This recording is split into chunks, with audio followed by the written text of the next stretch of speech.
अच्छा होगा। अगर घर में अक्सर करके गालियाँ चल रही हैं, झगड़े तनाव चल रहे हैं तो क्या सीखेगा?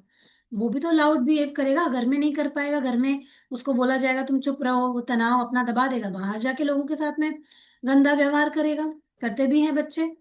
हम लोग देखते हैं ना बहुत सारे बच्चे ऐसे होते हैं, मतलब कि कैसा ही व्यवहार करते हैं वो, तो वो क्या सीख के आ रहे हैं घर में?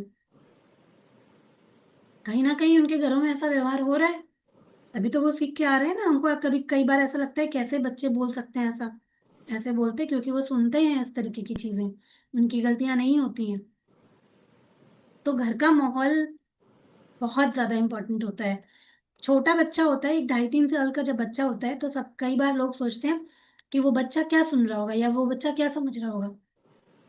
और मैंने एक बार पहले भी ये बात बताई थी कि वो जो छोटा ढाई 3 साल का बच्चा भी होता है ना, उसकी जो सुनने की शक्ति और समझने की शक्ति होती है, वो बड़े लोगों जैसे ही होती है।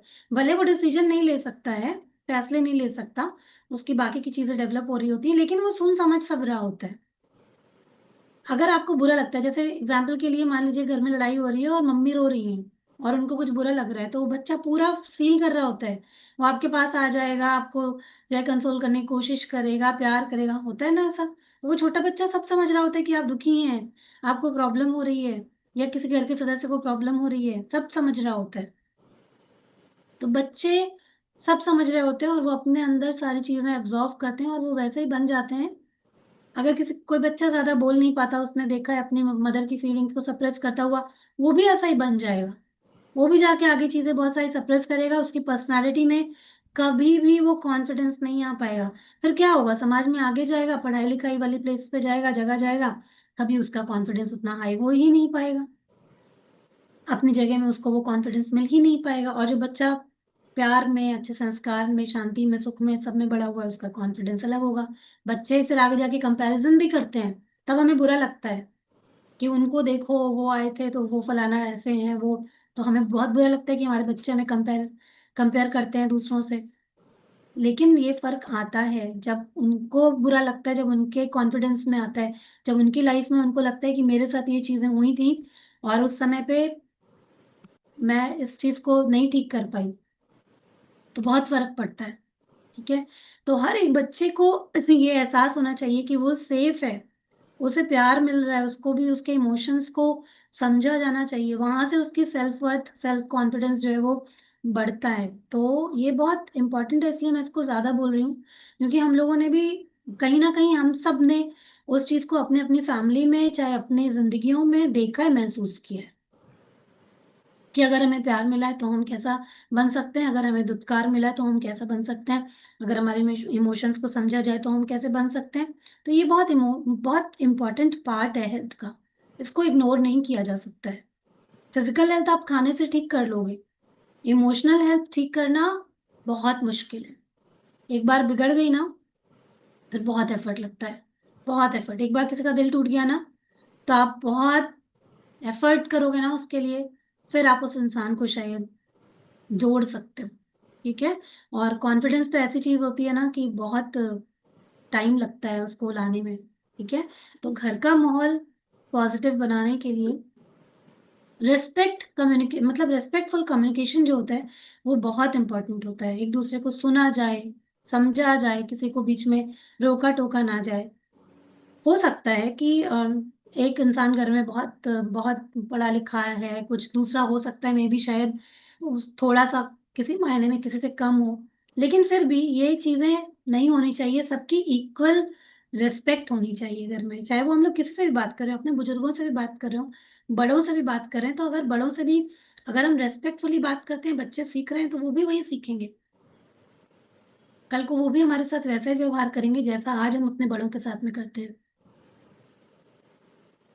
तो किसी के साथ भी व्यवहार करें तो उसमें एक रिस्पेक्ट हमेशा शामिल होनी चाहिए, ठीक है? पॉज़िटिव हम ही अपने बच्चों के रोल मॉडल हैं।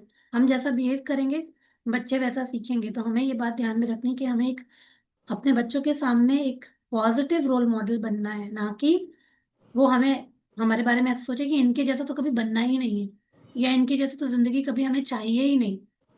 ऐसा हमें कभी भी नहीं करना है। सबसे बुरा एक पेरेंट के लिए शायद यही हो सकता है जब वो ये सोचने लग जाए कि हमें इनके जैसा कभी नहीं बनना है। है ना? तो ये बहुत इम्पोर्टेंट बात है। कई बार बच्चे गुस्सा करते हैं, लड़ते हैं, झगड़ते हैं, उसके पीछे मेबी कोई रीज़न छुपा हुआ हो सकता है, कुछ चाह रहे होते हैं वो हमसे। तो हम लोग भी अगर थोड़ा-सा और समझेंगे तो मुझे ऐसा लगता है कि शायद और अच्छा होगा।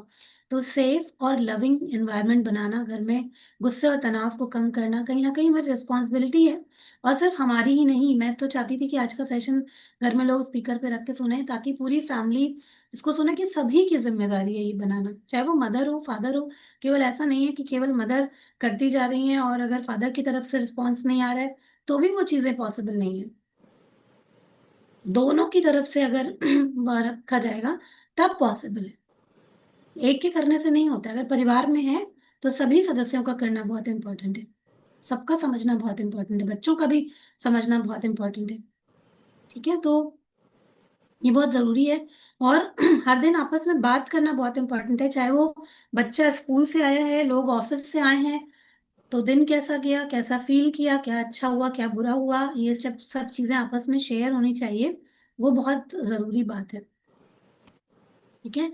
तो ये चीज़ें ध्यान रखना बहुत ज़रूरी है, घर के माहौल का बड़ों के ऊपर, बच्चों के ऊपर, सबके ऊपर बहुत ज़्यादा प्रभाव पड़ता है और जैसा कि हम लोग आजकल जानते हैं कि जितनी भी ज़्यादातर जो बीमारियाँ हैं, वो साइकोसोमेटिक हैं। अगर आज अपनी-अपनी हेल्थ को चेक करिए, अगर आज आपकी फिज़िकल हेल्थ में या मेंटल इमोशनल हेल्थ में कहीं पर कोई प्रॉब्लम आ रहा है, तो आप महसूस कीजिए उसके पीछे बहुत बड़ा कारण तनाव का है कि नहीं है? कहीं न कहीं हम अपनी लाइफ में थोड़ा स्ट्रेस हमने झेला है या हमारे जो पेरेंट्स हैं अगर हम उनको देखें, उन्होंने तनाव झेला है, उन्होंने अपने लाइफ में स्ट्रगल किया है या कुछ चलो खाना-पीना गड़बड़ रहा है या एक्टिविटी नहीं रही है, इन्हीं सब वजहों की वजह से आज लोग बीमार हैं। चाहे वो हार्ट के इश्यूज़ हों, शुगर के इश्यूज़ हों, डाइजेशन के इश्यूज़ हों, कोई भी इश्यू हो, किसकी वजह से हुआ?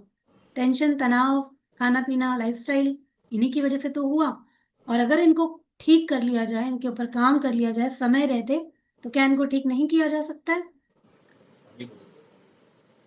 किया जा सकता है? कपड़े पड़े हैं क्या? कपड़े पड़े क्या? बिल्कुल किया जा सकता है ना? तो बस हम लोगों को ज़रूरत है एक अवेयरनेस लाने की, जो लापरवाही में अभी तक ज़िंदगी चल रही है ना कि बस ठीक है अ, क्या ही फ़र्क पड़ता है, उनकी आदत वैसी है, उनका नेचर वैसा है, वो वैसा नहीं खाते, वो वैसा नहीं और हम सब लोग बना के देते हैं। जैसे मान लो किसी को बहुत ज़्यादा फ्राइड पसंद है, किसी को जो भी पसंद है, हम क्या करते हैं, बना के देते हैं। क्योंकि हमारी मजबूरी हमें ऐसा लगता है कि वो यही खा लें, ठीक है। लेकिन ज़रूरी है कि उनकी हेल्थ को आज हम लोग चेक करें। एक ध्यान, एक फ़ोकस वहाँ पर लेके जाएँ कि किसकी हेल्थ कैसी है। अगर किसी की हेल्थ में कोई प्रॉब्लम आ रहा है, बच्चों की इम्यूनिटी वीक है, घर में बड़े हैं उनको जॉइंट्स का प्रॉब्लम आ रहा है, उनको बैक का प्रॉब्लम आ रहा है, उनको पेन बराबर रहता है, तो उनको किस तरीके का खाना देना है, ये ज़िम्मेदारी हमारी बनती है। पैसा सब लोग बहुत मेहनत से कमाते हैं। एक-एक पैसा बचाते हैं।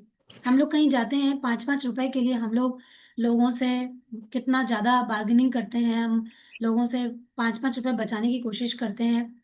पर क्या वो इसलिए कि एक दिन बीमार होके सारा पैसा अस्पतालों में या दवाइयों में जाके हम खर्च कर दें? कौन इसके लिए पैसा सेव करना चाहता है?